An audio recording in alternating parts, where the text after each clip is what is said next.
അപ്പം നമ്മളിന്ന് തയ്യാറാക്കാൻ പോകുന്നത് വെണ്ടക്ക പാലുകറിയാണ്.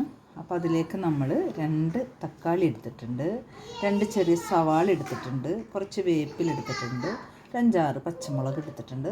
ഇത്രയും വെണ്ടയ്ക്ക എടുത്ത് അരിഞ്ഞ് വെച്ചിട്ടുണ്ട്. പിന്നെ നമ്മളതിലേക്ക് ആവശ്യമുള്ള പാല് പിഴിഞ്ഞ് വെച്ചിട്ടുണ്ട്. 1 ഗ്ലാസ് പാല് നമ്മൾ തലപ്പാൽ ആദ്യത്തെ പാലെടുത്ത് വെച്ചിട്ടുണ്ട്. ബാക്കി ഇത്രയും പാൽ വെച്ചിട്ടുണ്ട്. കപ്പിലൊരു 3/4 കപ്പ് പാലും വെച്ചിട്ടുണ്ട് കേട്ടോ. ഒരു തേങ്ങ വേണമെങ്കിൽ ഒരു 3/4 തേങ്ങ ആയാലും മതി. ആ ബോക്സിൽ അത്ര എടുത്ത് വെച്ച് റെഡിയാക്കിയിട്ടുണ്ട്. അപ്പോൾ നമുക്ക് ആദ്യം വെണ്ടക്ക ഒന്ന് എണ്ണയിൽ വാട്ടിയെടുക്കാം. അപ്പം നമ്മുടെ ചട്ടി ചൂടായിട്ടുണ്ട്. ചട്ടിയിലേക്ക് നമ്മൾ കുറച്ച് വെളിച്ചെണ്ണ ഒഴിക്കുകയാണ്. വെളിച്ചെണ്ണ ഒന്ന് ചൂടാവട്ടെ. എപ്പോഴും പറയുന്നത് പോലെ താളിച്ച് കുറച്ച് കടുകും വേപ്പിലയും നമുക്ക് എടുത്ത് വയ്ക്കാം. നമ്മളുടെ കടുക് പൊട്ടിയിട്ടുണ്ട്. അതിലേക്ക് നമുക്ക് കുറച്ച് വേപ്പില നമ്മൾ അതിലേക്ക് കുറച്ച് കടുക് ഇട്ട് കൊടുക്കാം.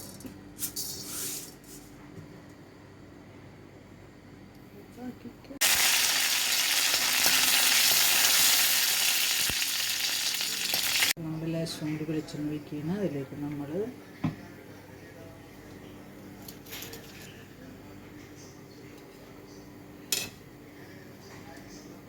വേപ്പില,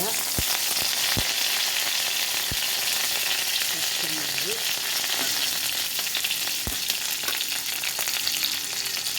അരിഞ്ഞ് വെച്ചിട്ടുള്ള സവാള എടുക്കാം.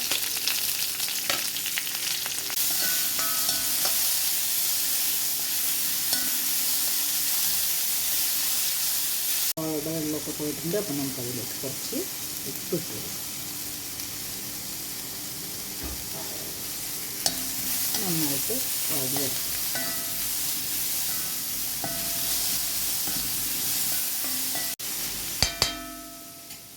ഇതിലേക്ക് നമ്മൾ ഒരു 1/2 സ്പൂൺ മഞ്ഞൾപ്പൊടി, മുളക് പൊടി ലേശം ഇടുള്ളൂ. പാല് അപ്പോൾ കുറച്ച് അത്രയും ഒരു 1/4 സ്പൂൺ മുളക് പൊടി മതി. നമ്മൾ പച്ചമുളക് ഇട്ടിട്ടുണ്ട് ഓൾറെഡി.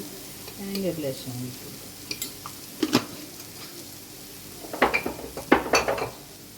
അപ്പോൾ സവാള പൊടിയിട്ട് നമുക്ക് വാടി വന്നിട്ടുണ്ട്. അപ്പോൾ അതിലേക്ക് നമുക്ക് അരിഞ്ഞ് വെച്ചിട്ടുള്ള തക്കാളി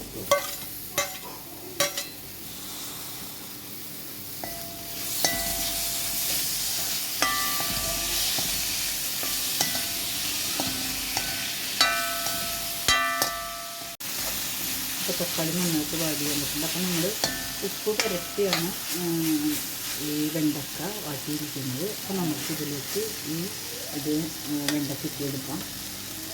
നമുക്ക് ഉപ്പൊക്കെ നമ്മളുടെ ഓരോരുത്തരുടെയും അതുപോലെയാണ് അളവ് പറയാത്തത്. ഓരോരുത്തരുടെ ആവശ്യം പോലെ ചെയ്യാം. ചിലർക്ക് കൂടിയിരിക്കും, ചിലർക്ക് കുറവ് മതി. ഒക്കെ ആവശ്യത്തിന് ഉപയോഗിക്കാവുന്നതാണ്. നന്നായിട്ട് ഇളക്കിക്കൊടുക്കാം.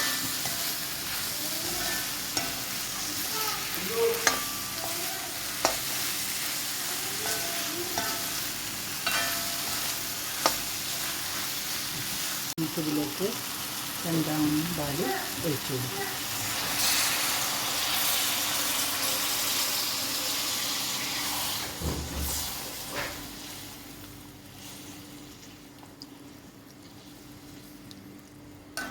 അപ്പം നമ്മുടെ വെണ്ടക്ക കറി അങ്ങനെ റെഡിയായിട്ട് വരികയാണ്. നന്നായിട്ട് തിളച്ച് അത് വറ്റട്ടെ. വറ്റിയിട്ട് നമുക്ക് അടുത്ത പരിപാടി. ഇതൊന്നെല്ലാവരും ചെയ്ത് നോക്കണം.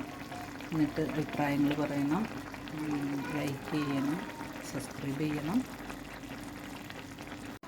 അപ്പോൾ ആ കറി വറ്റി വന്നിട്ടുണ്ട്. ഇതിലേക്ക് നമുക്ക് നമ്മൾ എടുത്ത് വെച്ചിട്ടുള്ള തലപ്പാൽ ഒഴിച്ച് കൊടുക്കണം. തലപ്പാൽ ഒഴിച്ച് ഒന്ന് പതിയെ തിളച്ചാൽ മതി. അപ്പം നമുക്ക് ഓഫ് ചെയ്യാം.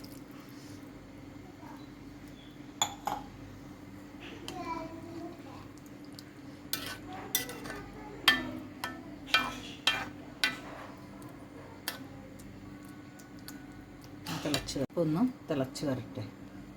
വല്ലാണ്ട് തിളക്കരുത്. അപ്പോൾ തിളച്ച് വരുന്നുണ്ട്. നമുക്ക് വല്ലാണ്ട് തിളക്കണ്ട. വല്ലാണ്ട് തിളച്ച് കഴിഞ്ഞാൽ ഇത് പിരിഞ്ഞ പോലെ ആയിപ്പോവും. അപ്പോൾ നമുക്കിത് സ്റ്റൗ നമ്മൾ ഓഫാക്കി.